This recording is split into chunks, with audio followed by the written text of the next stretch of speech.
Most of us grew up without a dad. Most of us grew up, we never had a physical man in the house that left in the morning. Yeah. He left in the morning, in his tradesman uniform, whether that be plumber, whether that be electrician, whether it be scaffolder. Yeah, or we never saw a man who was just working 9 to 5 in a retail. We never had a father figure that was working 9 to 5 in a retail. Yeah, leaving in his uniform. Yeah, going out early in the morning, coming back in the evening. We never had someone in a corporate world, or whether it be in a suit, who left in the morning, looking neat, tidy, fresh, and so forth, and then coming back home, disheveled, dirty. You know what I'm saying? Tired, exhausted. Yeah, tie undone. Shirt creased up. We never had a blueprint, most of us, of what it is to be a man. Yeah, we grew up, with, like I said, mummy always working. Only grown men we used to see is the ones on the ends, yeah, that had material things, like whether it was a car, a motorbike, chains, or watches, or what is it? I don't know, the latest trainers, and most of them were criminals. The ones that hanged out like 24/7 on the estate, most of them were either robbers or gang members or fraudsters or drug dealers or whatever, or just robbers or whatever. Yeah. So, and they're the elder men that we came across and looked of. So we never had a positive male role model in our house. Yeah. We never had a blueprint of what it was like to be a man. We grew up in broken homes.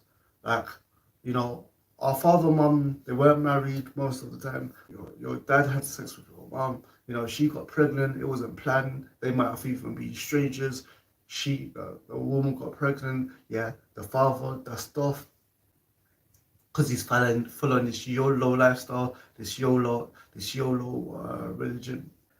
She had a baby on her own. And what happened is that basically she was working 3 jobs, one job, 2 jobs, 3 jobs.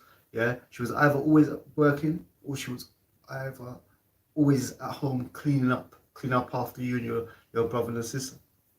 The vast majority of youth that are growing up on council estate have not had a father figure that came up to them and said to them, "You are important. You are special. You are unique. You mean something. What you does matter. You're significant in this world. You are special. You are priceless. You are important." Most of us didn't have a father that told us that. You know. Yeah, and that's why so many people find it so easy to go in and out of jail. Because if you don't know what your purpose is, and you've got no reference point of what I am worth, what am I worth as a human being, as a young male growing up, yeah, on a council estate, what is my worth? Where do I get my worth from? And we don't think nothing about it. Like, it becomes normal. The reality of the situation, yeah, is that God, the creator, Allah, God, the creator that created us. This world is not a fluke. Yeah, He didn't create us, yeah, to be locked up, yeah, for 23 hours a day, with another man smelling his fart, filling his poo, yeah, for a pair of Nike trainers, or a pair of, what I'm saying, Gucci or Valentino Moschino.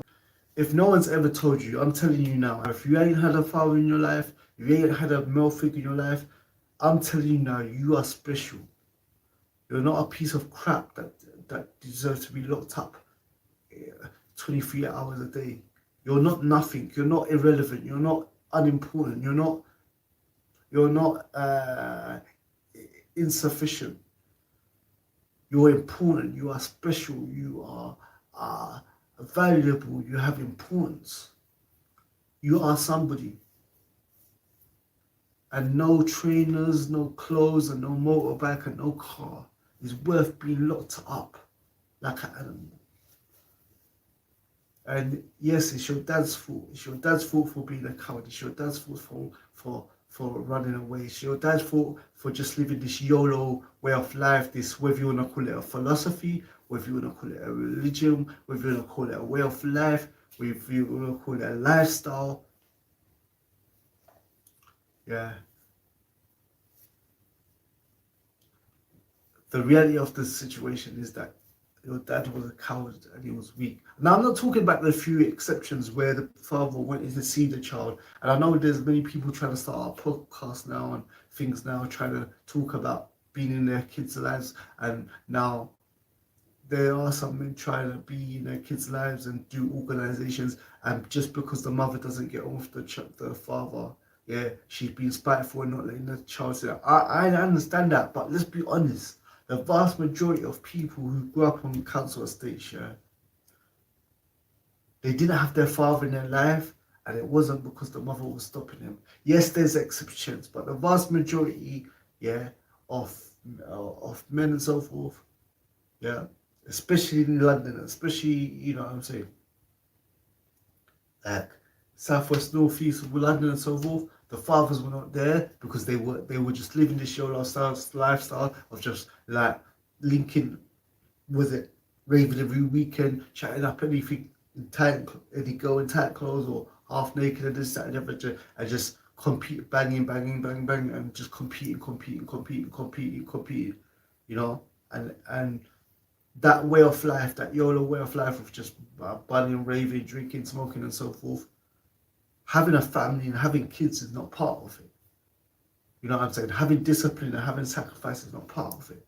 Yeah, raising a family is like jail in that lifestyle because it takes sacrifice, it takes effort, it takes work, it takes discipline.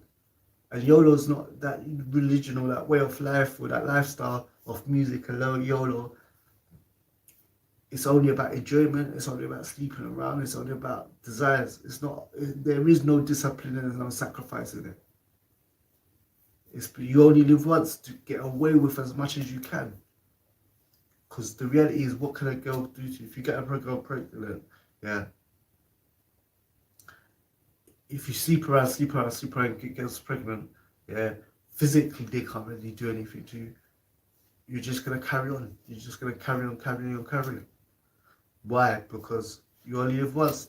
You don't believe in no God. You don't believe in no day of judgment. You don't believe in no hell. You don't believe in no day you're gonna stand in front of your creator. You only live once. Do what you want, and if you get away with it, you get away with it. Even though that's false and that's a reality, and you're creating the creator alone. Oh God, yeah, has given you a conscience. You know nothing. You didn't get your conscience you didn't get your conscience by accident. The creator intentionally put that, and he said other things like prophets of revelation and these kind of things, and they all call to worship God alone, not to worship them as God. No prophet did that. Because Jesus, Moses did that. They all called to worship God alone and to live a righteous life according to revelation and so forth. You know, and wherever people got messed up and worshipping a man like Jesus instead of the creator, that's their business. But none of them said that. Yeah. And everyone's supposed to follow the prophet for their time. Yeah. And the last prophet was like Muhammad. So they all came with the same worship God alone. And the miracles that I do is to prove that I'm from God, not that I am God. But the point I'm trying to make here is that this lifestyle of YOLO is creating tons of unwanted baby. And yes, there's a few people that want to be in their kids' lives, but that's not the vast majority of what broken homes are coming from. And the reason why I'm making this video is because I wish there was social media out at a time when I was a youth, like 16, 17, going daily in and out of police station, in and out of court, in and out of probation, in and out of community service, yeah, and in and out of the system and jail. I wish I had someone older, yeah, who had already done it, who just said to me, it's not worth it. You know, like, what are you really getting from it? It's not worth it.